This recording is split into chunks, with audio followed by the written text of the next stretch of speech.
delivering quality education, expanding access to learning.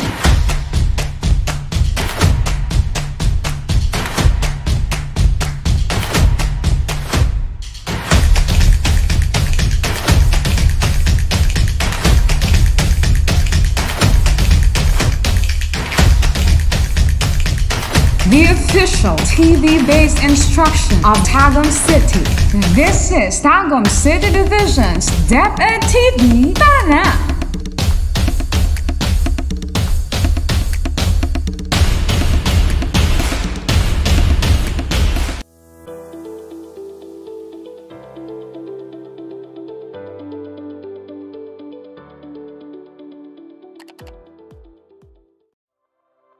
Hello, our dear learners! Today is another day of learning. I am glad to be part of your journey as you learn our new lesson through television that talks about reader response and critiquing.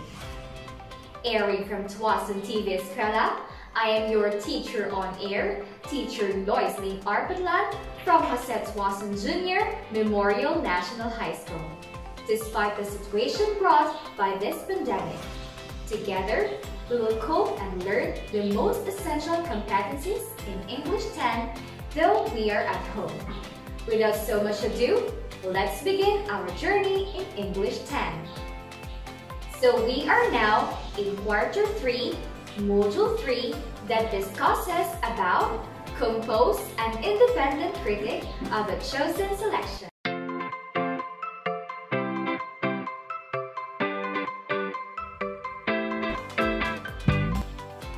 Our determination to learn in this lesson drives with the following objectives.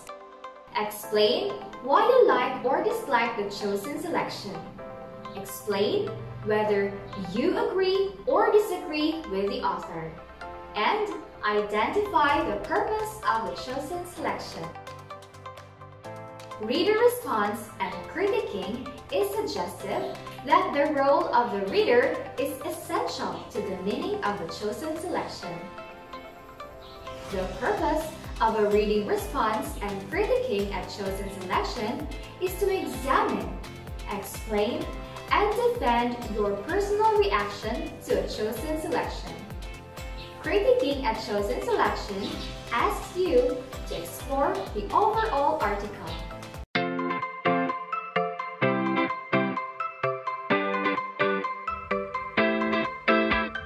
Okay, by this time, let us measure how far you know about this topic. By answering the following questions, let us try.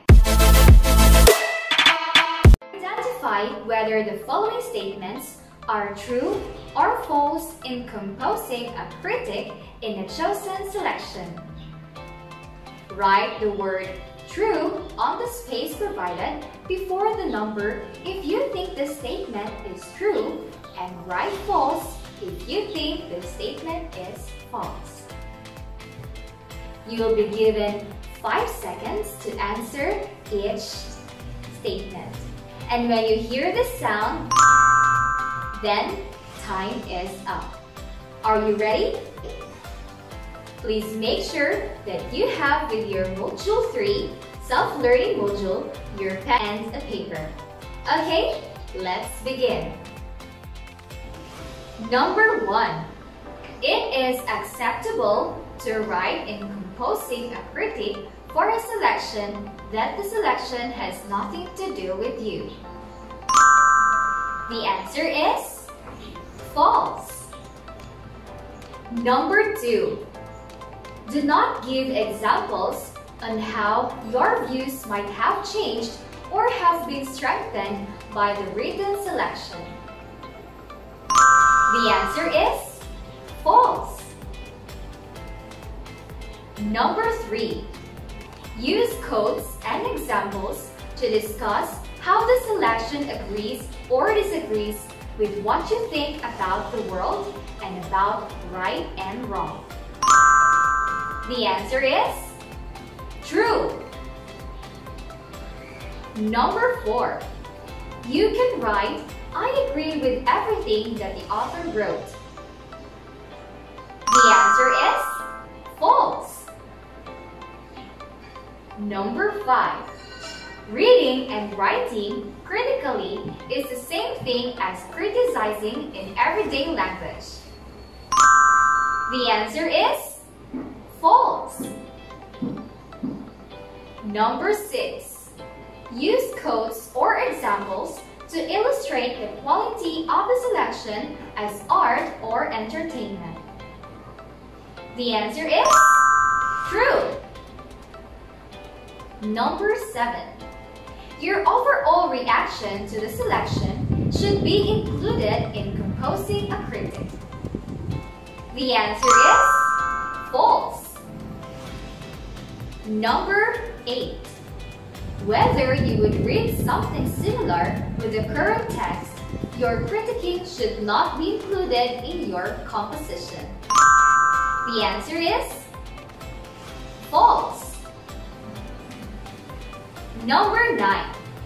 Whether you would read a selection by the same author should also be included in your composition of the critic. The answer is true. And number 10. Choosing a selection to critic is the first step in critiquing a selection. The answer is true. Composing a critic for a chosen selection suggests that the role of the reader is vital to the meaning of the text, for only thus the reading experience does the selection come alive. Thus, the purpose of critiquing a chosen selection is to examine, explain, and defend your personal reaction to a chosen selection.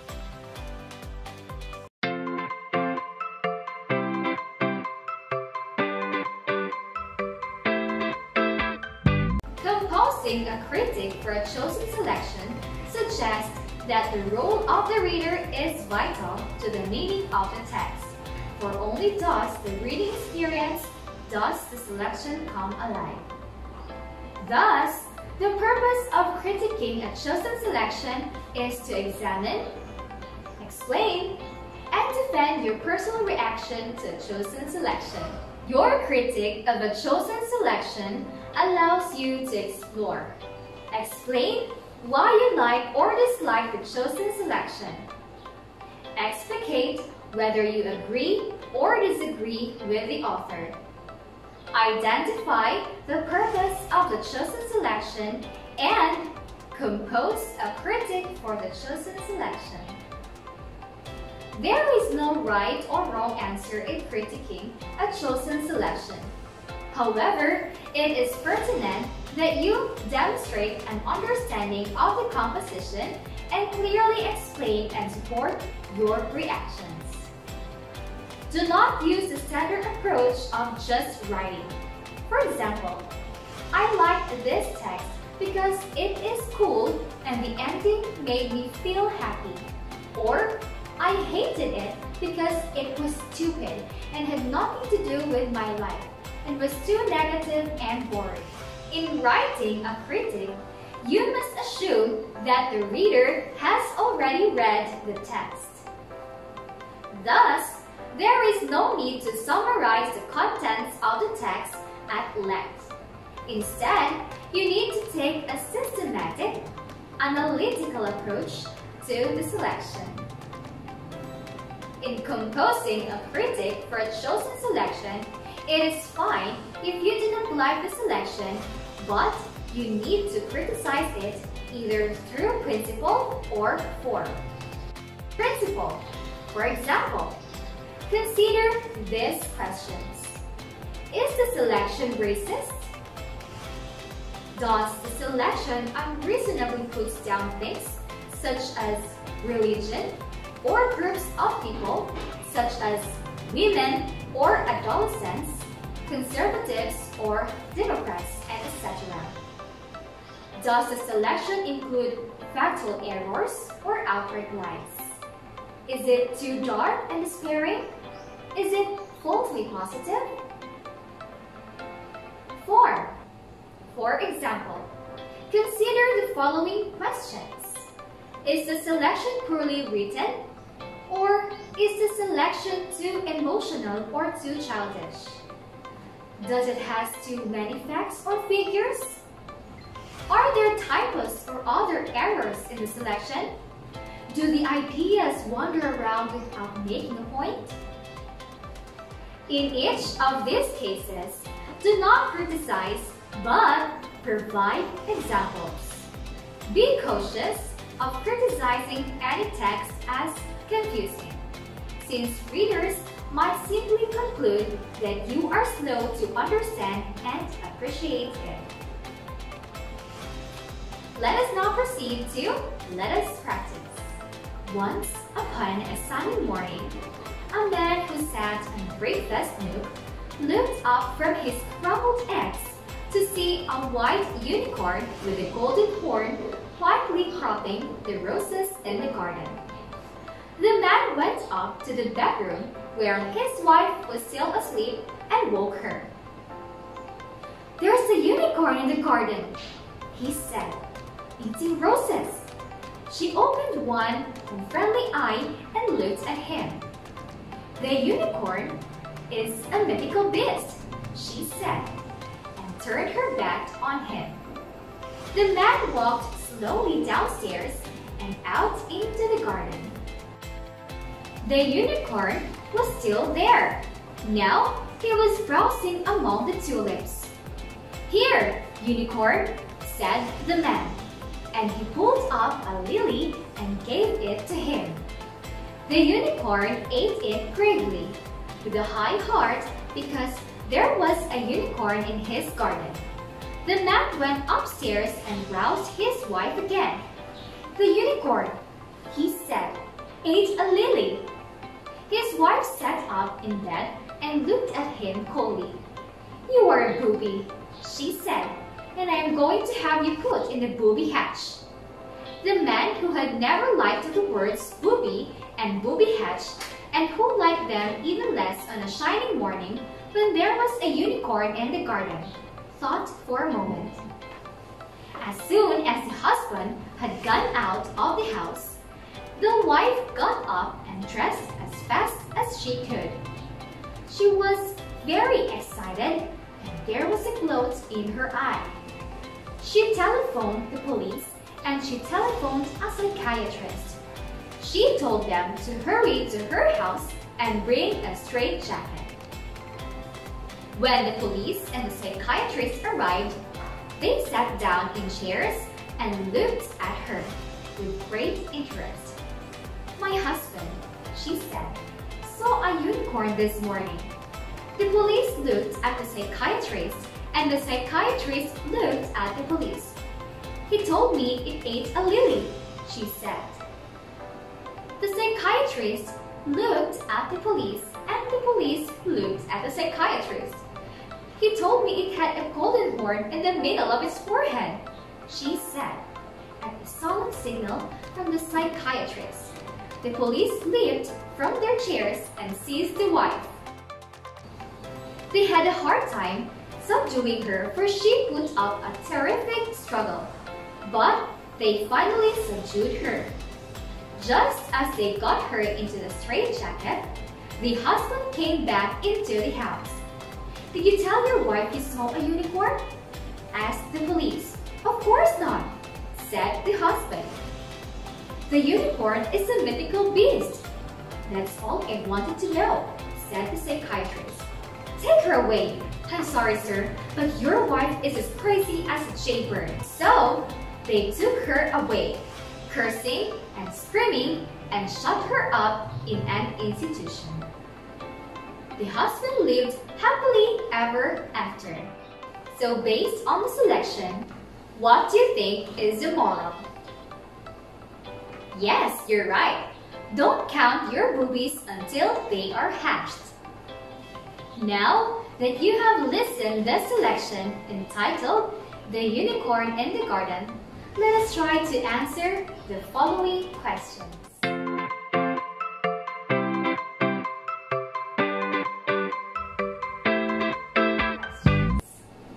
You'll be given 5 seconds to answer each question. And when you hear this sound, then time is up. Are you ready? Please make sure that you have with you your self-learning module, your pen and paper. Okay? Let's begin. Question number 1. What is the title of the selection that you have?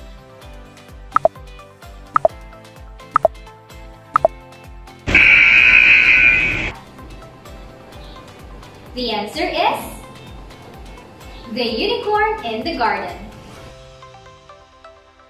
Question number 2. Who is the author of the selection?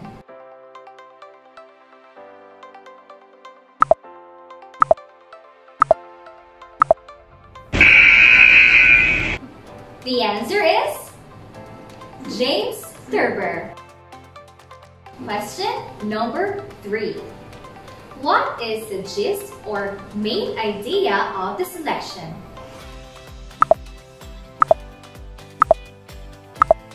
The answer is the main idea of the story is the struggle between the hand-picked husband and the nagging wife that ended the husband to live alone happily. Number 4. What does the selection have to do with you personally?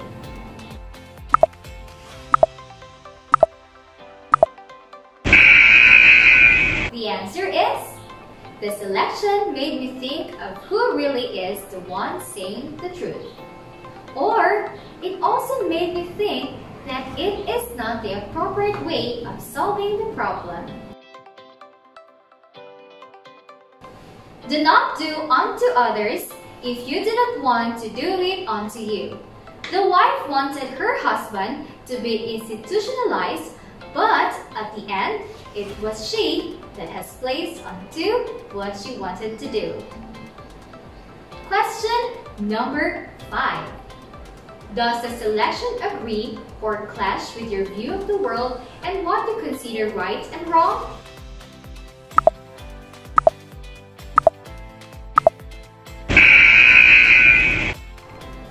Well, the answer will vary, but you can have like this.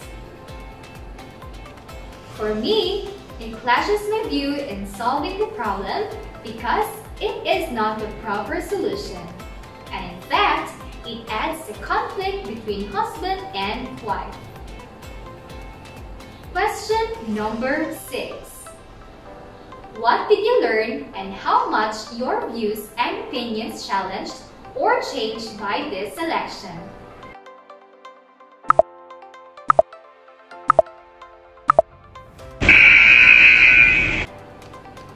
The answer is I've learned that each problem has an appropriate solution and it depends on your decision, and you must have to look also for the consequences on it. This selection changed my views that you must not counteract one's emotion. Instead, find ways to calm him or her down. Question number 7. How well does the selection address things that you personally care about and consider important to the world?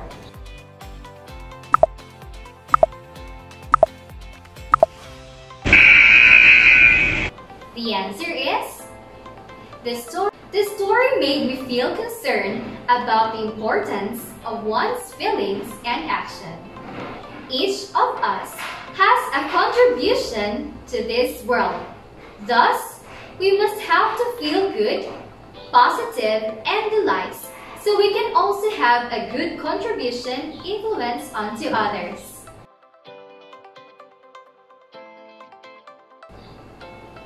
Question number 8. What can you praise about the selection and what problems did you have with it?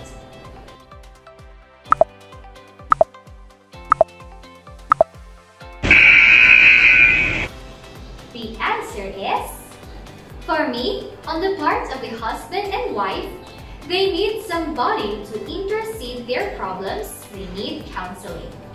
The problem there is probably love and respect have gone.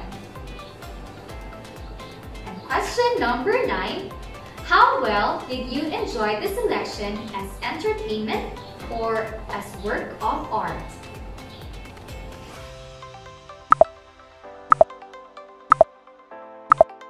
The selection form marked both an entertainment and work of art. Entertainment because what the wife wanted to be to his husband wraps her up. Work of art because just imagine what a unicorn is. Congratulations everyone! Now that you have learned on how to compose an independent critic of a chosen selection, let us practice more. Based on the selection, The Unicorn in the Garden by James Thurber. Number 1. In your notebook, make your own conclusion of the critic by answering the guide questions and merging all your answers, which will comprise the conclusion of your critic. Number 2. What is your overall reaction on the text? Would you read something similar to the selection in the future? Explain. Question number 3. Would you read another selection by the same author? Explain. Number 4. Would you recommend the selection to other people? Why or why not? Provide your conclusion of the critic on the box below.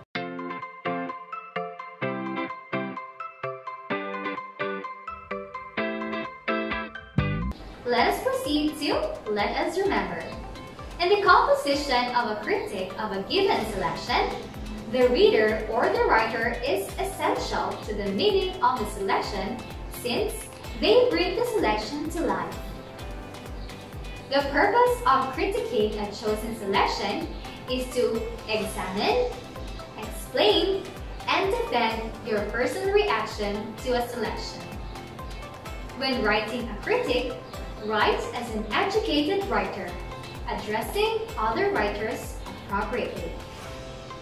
As a writer, be cautious of using words like boring, crazy, or dull.